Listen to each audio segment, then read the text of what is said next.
Hello and welcome back to another video on the rest of debate and to another edition of NXT Out of 10. It's a big show today because it's the last NXT before Roadblock next week and we've got lots of stuff going down. We're building up to several huge matches next week, a Shawn Michaels appearance as well. There's lots going on in this episode of NXT to kind of help set that all up. So let's get straight into it. And Wesley kicked off the show and other superstars were at the back fighting for the opportunity to come and challenge him. Idris and Malik made it out to the lockers before Dabba Kato took them both down and headed to the ring. But Pollico ran into Taiko and took him out while Nathan Fraser snuck into the ring and got the opportunity. Great to see him back. And of course we got a great match between these two. Liam and Fraser started countering each other's moves over and over before Lee was sent outside and Fraser missed a dive. Fraser tried for a Phoenix Splash but missed before they took each other down with flying crossbodies. Fraser missed a suplex before sending Lee outside the announcer's desk. Fraser moved once more, dive before Lee got the moonsault and a cardiac kick picking up the win. This gets a 7 out of 10 from me. A really great match. Of course it will be all of these two. Love the way they're all fighting for title, makes it fairly important. And great to see Fraser back as well. He's so good, one of the best wrestlers of NXT,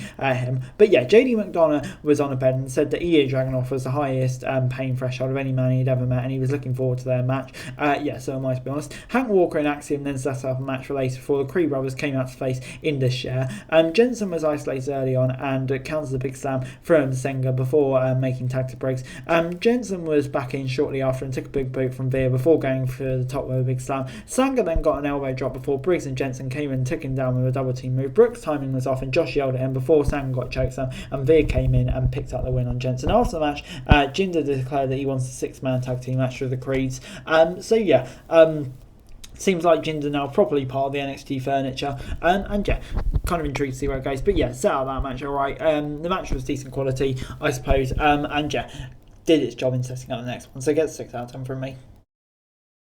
Wendy Chu was attacked in the parking lot, the most dangerous place in NXT, of course, and Chance and Carter helped her out to help before Gigi Dolan showed up in the ring and said that JC's betrayal wasn't first in her life and she had a rough time. Growing up, she said that a roadblock she would end toxic attraction once and for all. I think that's already really done. Looking forward to the match. That's going to be a good blow-off match. Chase were backstage when we saw a video of the Schism threatening to burn the group down. Andre Chase was fired up and said he will make a point by beating Joe Gacy. Before it's time for Maiko Satomura versus Zoe Stark. Roxanne was on commentary while Stark kicked things off with a headlock. Satomura got held of her own before Stark broke out and was sent outside as Miko has to dive. Stark got some knees back in the ring before kicking Satomura in the injured knee and trying for a pin off a frog splash. Zoe tried for a 450 splash, but Mako rolled out and came in with a Death Valley driver for the W. This gets a 7 out of 10 from me. So great to see Maiko in an NXT ring. Zoe Stark as well, good competition for her. On the whole, a really good match. Can't wait for that match next week. It's going to be great. HBK then accepted Grayson Waller's invitation for his talk show next week, which is going to be interesting to see where that goes. Dragon Lee potentially. Tiffany Stratton was backstage and made fun of Wendy Chu, who was attacked earlier in the night before Katana challenged her to a match later in the night. And then the Creed brothers ran into Damon Kemp backstage and Creed wanted Kemp to help fight Indus Sher. Kemp said no and left, but Bron Breakker came in and said he would be added. Bron Breakker added to the Texan tag team match, which kind of elevates that level. Good stuff. It's then time Sol Ruka versus Elektra Lopez. Ruka went for a submission and hold early on, and Lopez broke out before getting a big elbow. Sol got the X Factor before Lopez recovered and sent her out the ring. Lopez took Ruka down and went to the corner to look for her brass knucks, but Valentina Feroz was at ringside and had the weapon in her hand. Lopez yelled at Feroz for the weapon, but the distraction saw Ruka hit the Soul Snatcher on Lopez for the W. Lopez yelled at Feroz in the ring and blamed her for the loss before hitting her in the face. Feroz came back with the knucks and took Lopez down, walking off. This gets a 5 out of 10 from me. The match wasn't bad or anything like that. I think these two are quite good, but for me, the storyline, I don't know, I'm just not too into it. Unfortunately, it gets a 5 out of 10 from me. Wasn't terrible.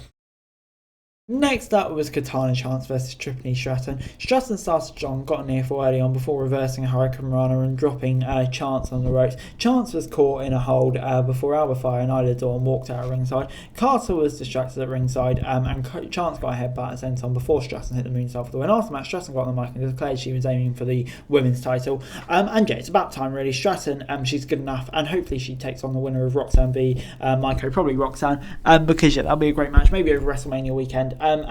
She definitely deserves a shot at the belt, I think. That's going to be a good thing. Briggs and Jensen were backstage, and Briggs offered help to Jensen by talking to Kiana James for him before it's time for Hank Walker versus Axiom. Axiom got a near fall off a crossbody before landing some big kicks. Walker came back with a takedown and a clothesline before Axiom tried for a roll up. Walker caught the golden ratio kick before Axiom picked up the easy win. And yeah, it gets 6 out of 10 from me. Another good win for Axiom.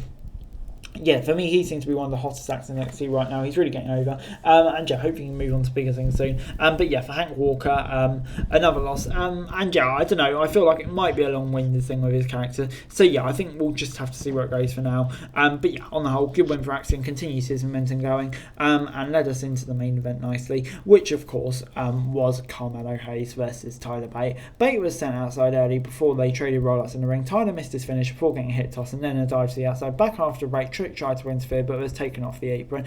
Tyler then took Melo down before hitting a standing shooting star press for a near fall in the ring. Bate then got the Phantom Driver for a 2 count before Hayes got a near fall off his own modified DDT. Tyler then went up to the top before Trick tried to interfere but got kicked on the apron. Melo then dodged the dive and came back with a flying leg drop before getting the win. And yeah, this gets an 8 out of 10 from me. This was such a good match. Two of the best wrestlers in NXT, without a shadow of a doubt, putting on a classic match, really, for NXT 2.0, at least in this era. Yeah, so good, and cements Carmelo as number 1 contender. I ain't complaining. Overall this week, NXT gets 6.5 out of 10 from me. Yeah, I couldn't really decide between a 6 and a 7 out of 10. There were some bits on the show that were really good, like the last match, the first match as well. But yeah, there was some other stuff as well that I was like, not too sure about that. So yeah, I'm going to go in down the middle. I can't make a decision, give it 6.5 out of 10. But anyway, guys, that's it really. Thanks very much for watching. Remember to like, share, subscribe. Don't forget to comment down my phone, daily wrestling news and subscribe to my channel. Greatly appreciated. Thanks very much for watching. Peace.